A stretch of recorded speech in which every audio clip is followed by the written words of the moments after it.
जय श्री कृष्णा भक्तों, राजा सुकंद की कहानी। भगवान से भी बड़ा भगवान का नाम होता है। हनुमान जी और श्री राम जी के बीच में युद्ध हुआ था। भक्तों, नारद जी बड़े ही लीला बिहारी हैं। वो हर लीला भगवान के नाम की महिमा, गुण और शरणागत की महिमा को पुष्ट करने के लिए प्रकट करते हैं। नारद जी स्वयं भगवान का स्वरूप हैं। एक बार की बात है, सुकेतु नामक एक राजा था। वो बड़ा ही प्रतापी था। उस समय भगवान श्री रामचंद्र जी चक्रवर्ती सम्राट पद पर विराजमान थे। एक सभा में बड़े बड़े ऋषि, ब्रह्म ऋषि विराजमान थे। नारद जी सुकेतु की सभा के बाहर निकल गए और वहां जाकर के नारद जी ने सुकेतु से एक दिन पूछा।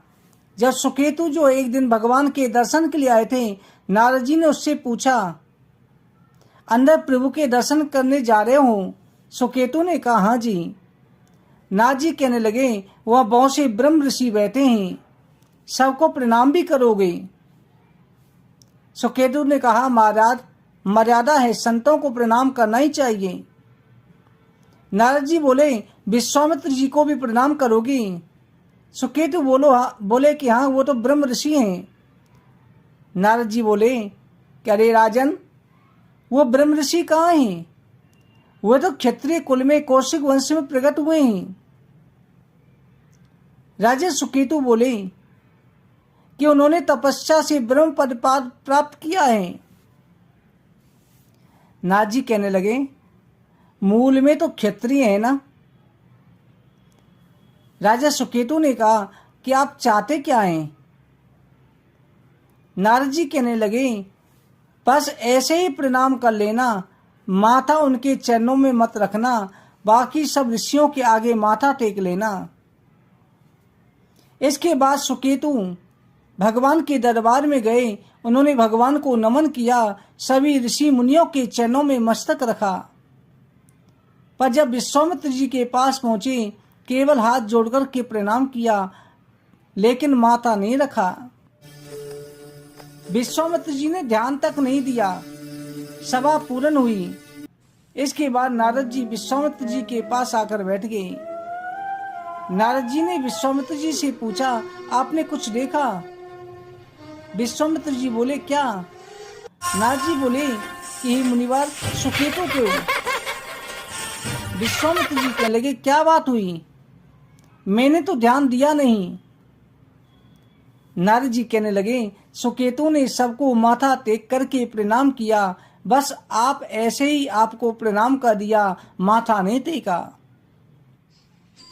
विश्वामित्र जी कहने लगे, हाँ, उसने ऐसा तो किया, पर इस बात पर मेरा ध्यान नहीं गया। इसका कोई विशेष कारण है? नारद जी बोले, वो कह रहे थे कि आप मूल से तो क्षत्रिय हैं, ब्रह्म ऋषि तो आप बाद में तपस्या से बने। ये सुनते ही विश्वामित्र को बहुत क्रोध आया। नारद जी से कहा कि उसे दंड तो मिलना ही चाहिए। आप जैसे ब्रह्म ऋषि के साथ ऐसा व्यवहार। नारद जी ने वह सुकेतु को विश्वामित्र जी की अपमान करना सिखाया, उनकी शिकायत भी कर दी। इसमें उनका कुछ विशेष उद्देश्य था। विश्वामित्र जी आवेश में खड़े हो गए, बोले, रघुनाथ, आपके दरबार में हमारा अपमान हुआ है। श्री राम बोले, प्रभु, आपका अपमान? विश्वामित्र जी कहते हैं, सूर्य अस्त आने होने से पहले मुझे सुकेतु का मस्तक अपने चरणों में होना चाहिए। इस पर श्री राम ने कहा, प्रभु, मैं आपके वचन को सत्य कहता हूँ। मैं आपसे वचन देता हूँ, यह सूर्यास्त से पहले उसका मस्तक आपके चरणों में न डालूं तो मैं रघुवंशी नहीं। आप शांत हो जाइए। नारद जी सीधे सुकेतु के राजमहल में पहुंचे। वो सुकेतु जी से मिले। अब तो शाम तक मारे जाओगे। भगवान श्री राम ने संकल्प कर लिया है कि तुम्हारा गला काटकर विश्वामित्र जी के चरणों में डालेंगे। सुकेतु जी घबरा गए, बोले, महाराज, आपने हमें फंसा दिया। हम तो साष्टांग प्रणाम कर लौटने ही वाले थे। आपने कहा था बस हाथ जोड़ देना। नारद जी बोले, हमें क्या पता था कि बात इतनी बिगड़ जाएगी। अब तो समस्या सच में ही फंस गई है। सुकेतु जी रोने लगे कि प्रभु अब कैसे बचें? भगवान ने तो कह दिया है कि मैं रघुवंशी नहीं, यह सूरज से पहले उसका मस्तक आपके चरणों में ना पहुंचाऊं। भगवान कभी मिथ्या वचन नहीं कहते। अब तो मैं मारा जाऊंगा, कोई उपाय है प्रभु? नाथ जी बोले, एक ही उपाय है, हनुमान जी वही बचा सकते हैं। सुकेतु बोले, पर राम जी की आज्ञा का विरोध हनुमान जी कैसे कर सकते हैं? फिर हमारी पहुंच भी कहाँ है हनुमान जी तक? नाथ जी बोले, हनुमान जी को यदि कोई राम जी के अलावा आज्ञा दे सकता है तो वह है माता अंजनी। चलो मैं तुम्हें उनसे मिलवाता हूँ। नाथ जी उन्हें लेकर के अंजनी माता के पास गए।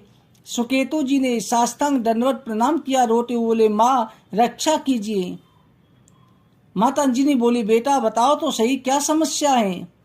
सुकेतु बोले, माँ त्रिभुवन में अब केवल आप ही हैं जो मेरी रक्षा कर सकती हैं। एक राजा मुझे मारना चाहता है।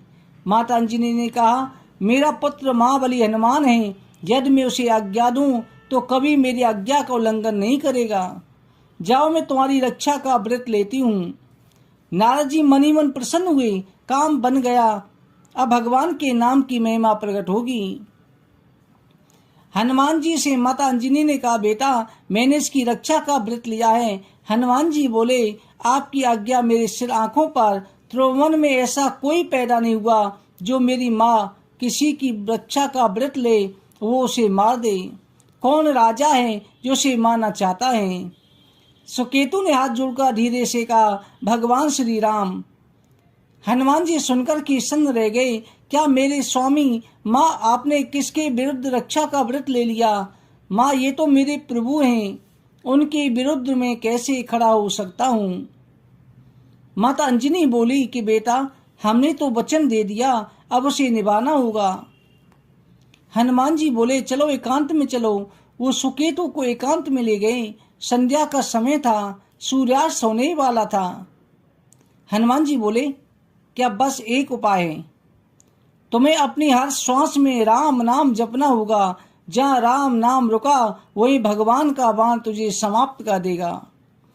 पर यह तेरी श्वास श्वास में, हर श्वास में राम नाम चलता रहा तो तू बच जाएगा। तू बस सीताराम सीताराम सीताराम यही जपता रहे।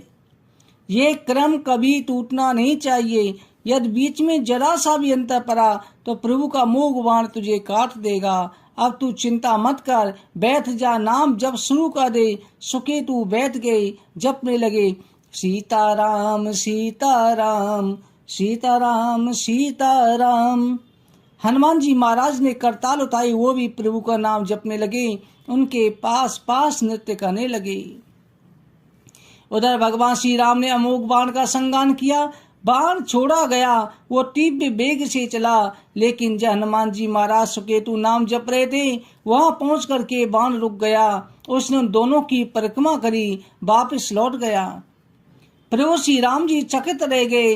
आज तक ऐसा कभी नहीं हुआ, अमोघ बाण बिना लक्ष्य भेदे वापस कैसे आ जाए? आश्चर्य से बोले, त्रिभुवन में ऐसा कौन है जिससे मेरा बाण टकरा करके लौट आया? उन्होंने लक्ष्मण जी से कहा, जहाँ सुकेतु है वहां तुरंत जाओ, देखो ऐसा क्या हो रहा है। बाण ने उसका गला नहीं काटा। लक्ष्मण जी गए, वहां दृश्य देखा तो अद्भुत था। हनुमान जी की आंखों में आंसू थे, वो प्रेम में डूबे चारों घूमते हुए नाम संकीर्तन कर रहे थे, सीताराम सीताराम सीताराम। सुकेतु भी समाधि में लीन थे। लक्ष्मण जी का हृदय पिघल गया, वो भी वहां बैठ गए, तालियां बजाते हुए जपने लगे, सीताराम सीताराम सीताराम। उधर भगवान श्री राम ने ध्यान किया, बाण तो वापस आ गया, लक्ष्मण भी नहीं लौटे, ना ही उनका कोई सूचना आई।